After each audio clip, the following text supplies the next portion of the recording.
jiraataati ofii kiyyaa kiisii kiyya duwwaa godhee dinaara torba harkatti hambiseen qunxuree ergeefi jechuudha.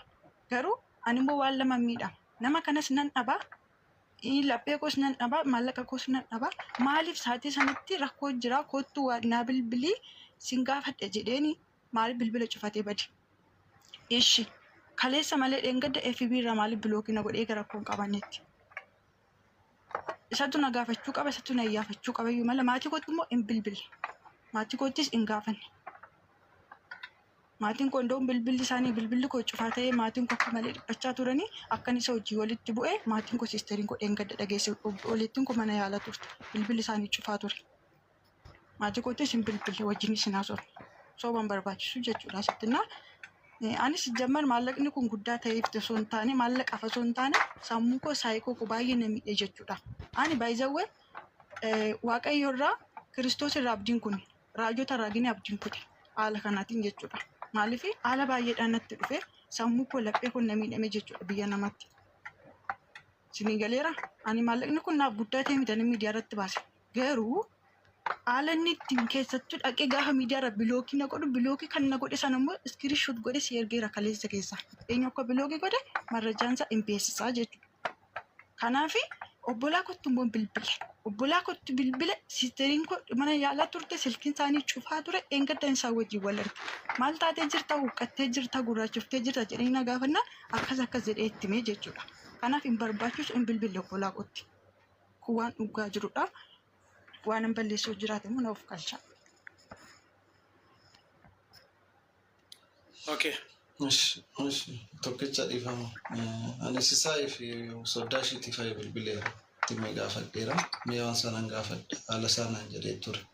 Ani kunimmoo waan soban qabu ammas kookeetaan immoo bilookii tokko ammas galtee laaluu dandeessa. Eshi qoy roobelaan dhagaye ishaan tokko nama 87 dhaggeessaa jedhamti. Eshi tokkicha na dhagaye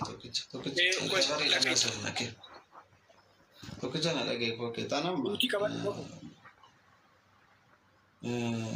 Ammas bilookii tokko hin goone dhugaa Waaqayyooti ammas hin jira akkasumatti jira garuu koomentii natti cufte isheen.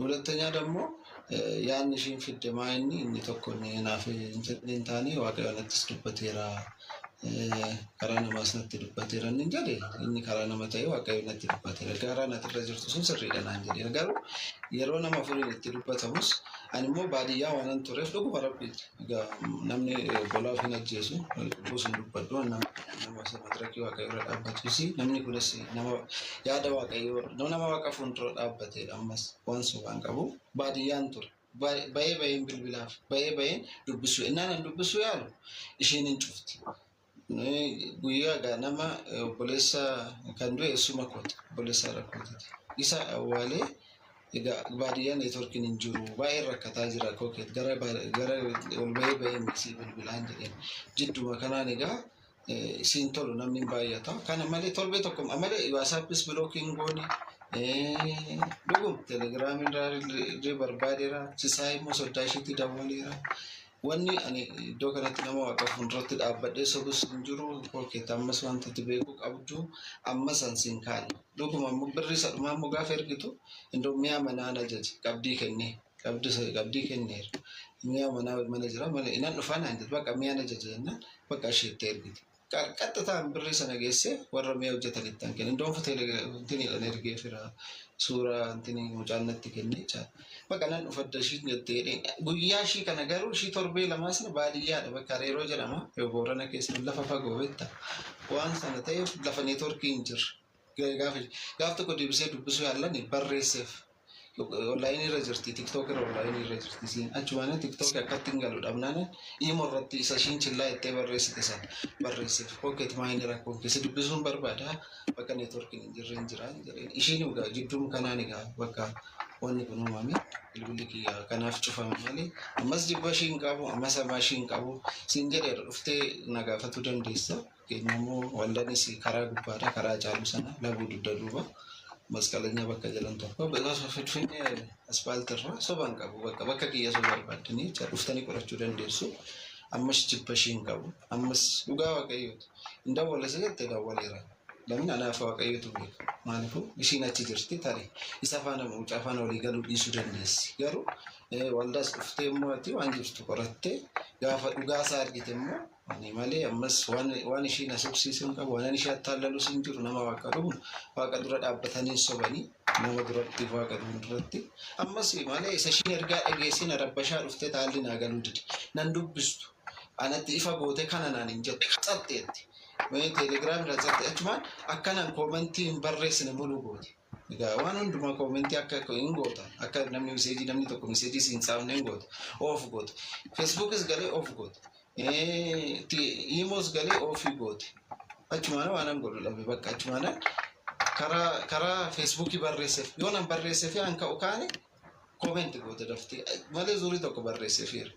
Kanaaf waan isinis farada ammas waldaas koottaa barbaadan akka jaarsattis namoonni waaqayyoo tajaajiltan koottaa na biraa waan jirus laala ani minim lessoon agarratti laala ani immoo nama biizinasii kan rakkina qabu miti beekti ndoo yeroo sana mucaa dhukkubee jennaan konkolaataa gurgureen Corollaa wayinaan qaba waan kana mucaa kana godheenna namooti numti dhiisi jedha ishiinis hin jirraa dhiisii jette kunoo waan ishee ammas jibba kee hin qabu yoo waaqayyo ammas isa namni jedhu miti isa waaqni jedhu dhaga'iin jedheenis ishii dhumatu immoo waaqayyo abjuudhaan si arge guyyaa lama abjuudhaan si kanaan jedheenaan jedhe ishi bakka arga waaqayyo jedhee immoo waan waaqayyo jedhan gaa'ela dhaabbachuu ammas wanti na dhoowwu hin jiru maaliifuu gaa'ela dhaabanii nama tajaajilu irra gaa'ela dhaabbatanii waaqa tajaajilu wayyaa.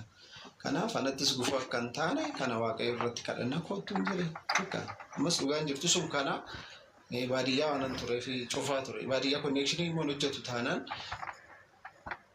namni nama argachuu hin danda'u dhugaadha. So sana dhugaa qabdi garuu akka bu'aarrallee jira jedheen barreessineef koomentii hundumaa natti cufta bakka itti koomentii gootu miseejii gootu hundumaa natti cufta. Kanaaf kana malee ammas jibba kookeetiin qabu rakkina kookeetiin qabu ammas xilaachaa ishumatu fidee ishumatu lola kaasee ishumatu dubbii jalqabe innaan haasa'uu si mokornatti naasoftu innaan neetworkitti bahee bilbiluun kaaftu miseejii naan keessu callisteetu malaalti. Cuma bakka waan godhudha munaan bakka deebi'ee bu'aa fixee yookaan torbee guutuu iddoo finfinneetti deebi'ee torbee kaleessaan galee bakka erga siyaasii ishee argachuu hin dandeenye. Dhugaan jirtu isa kana malee baadiyyaa waan tureef malee jibba kee qabaadhee malee isa namni siin jedhan dhageesseet namoota gula deemte waaqayyo immoo namatti sinaasa. Kanammoo yaa akkuma nama matsaaf quddusi barsiisu tokkottis akkuma nama sagalee waaqayyoon barsiisaa wangeelaa ta'uu waan biraa itti meera waan jiraadha. Evangelikal leadership koorsii 27 barsiisaa geenee attan baradhanii ammas rakkina ekonomii adda addaan qabu. Kanaaf ani immoo isa sinaayee gitarra isan ishii dhabee naaraa jira. Dhugaanis kana bakka. Walitti dhiyoo jirtu waan ta'eef. Gaafa Dino qoy anto qadana lataka. Ilaamee rakkoo xinnoodha sanyii hubattee taasaa isaanii lamman amma dhugaan jirti beektaa. Yes. Namicha kana baay'een jaje dhugaa rabbi. Wow, like bakka. Maayini waaqayyo si haa eebbisu haa dhootu. Inna birrii hin kaanne fudheereedhe. Mucaa kee dhumarratti garuu waan goonuu qabna hundi keenya. Mucaa waggaa 3 dhukkubsachuu ishee sana itti dhumna. Dhugaa taanaan nan gargaaraan amma sii galee rakkinni waa isheen nama hin goone hin jirtu. Kakuurraan jalqaba gaaffii birrii ergite sana na dhaggeeffatteetu dhumarratti na deebista. Birrii ergite sana jalqaba isaa waan mucaan dhukkubsattu ittiin gargaaruufidha moo waan mucaan dhukkubsattuuf gargaaruuf ergite jalqaba maal jette situ birrii erga dhabee laphee koos dhabee moo haa itti waan ta'e lapheettis madaa'ee minaami isa itti sana birrii dhabde si madeessu sun jalqabumaa yeroo ergattu jaallattee jaalalloo birrii miti. Maalumaaf waan si jaallateef birrii ergita. Waan si jaallate warra kaaniifis barumsa akka ta'utti warra waanuma si jaallateef sin fuudha waan jedhameef gaa'elli birriidhaan hin bitamaa'oo silaa'uu dhiira tolgaa akka aadaa keenyaatti mana maatiitti inni iyyuu intalatti hin ergamu. Birrii erguun waan jaallattuuf yoo ta'e dogongora mataa keeti. Waan jaallattuuf birriidhaan dhiirri hin bitamu, gaa'elli hin bitamu, jireenyi hin bitamu. Gaa'elli mana miti, lafa miti, konkolaataa miti. Hin bitamu. Tokko dogongora kee. Yoommoo waanuma mucaan jalaa dhukkubsatteef ergite yoo ta'e birrii kana. Anammayyuu si faana dhaabadhee mucaa kana nan gargaaraa in ergina ammayyuu. Ni ergina. Lammaffaa rakkina keerraan siika.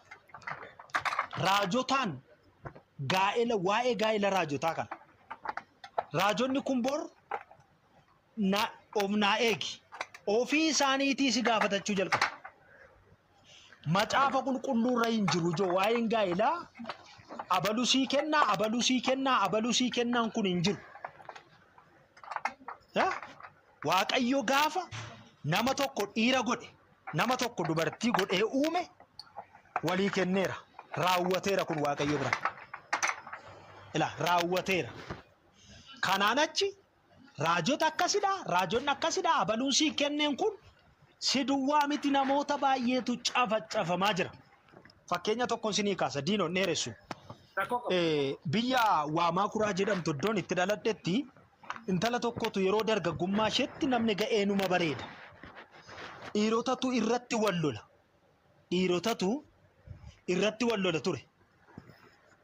Isa booda itti raajanii keemitutuu jedhanii itti raajanii hamma guyyaa har'aatti manatti hafte kan ishee abaluu jedhanii itti himanii isa dhaqu garuu keemiti jedhanii itti raaju.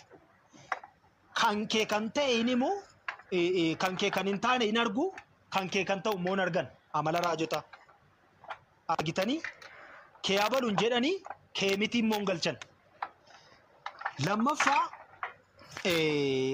raajota kan adda baafatteetta. Jaallatteetta taanaan dhugaan jaallatteetta taanaan dhugaadhaan jaallatteetta taanaan dhugaan si keessa jira taanaan raajota kanaaf madaalli yeroo kenniteetta. Sirraa kanan qabu roobeeraarraa gaafan ka'u immoo Waaqayyoo abjuudhaaniidha ankee kun abjuudhaaniidha ta'ee natti dubbate ta'ee jette ta'ee hin beeku. Dhugaadhaan dhugaatti mucaa kana jaallattee immoo waan jaallattee birrii gaafatte yoo ta'e baay'ee dogongorteetta. Waan jaallatteef birrii naa ergi yoo jette ta'e ilmoon namaa akka obbolummaatti nama rakkate kamiyyuu ni gargaara. Rakkadheera yoo jedhu waan beela'eef nyaachifte yoo ta'e waan qullaa ta'eef kennite yoo ta'e obbolummaaf laatte yoo ta'e okeedha.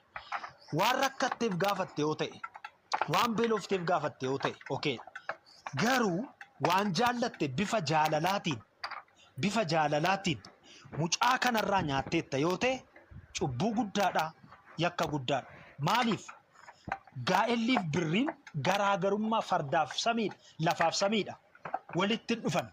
Dhimmi gaa'elaa kan biraa, dhimmi birrii kan biraa. Daldala miti gaa'elli.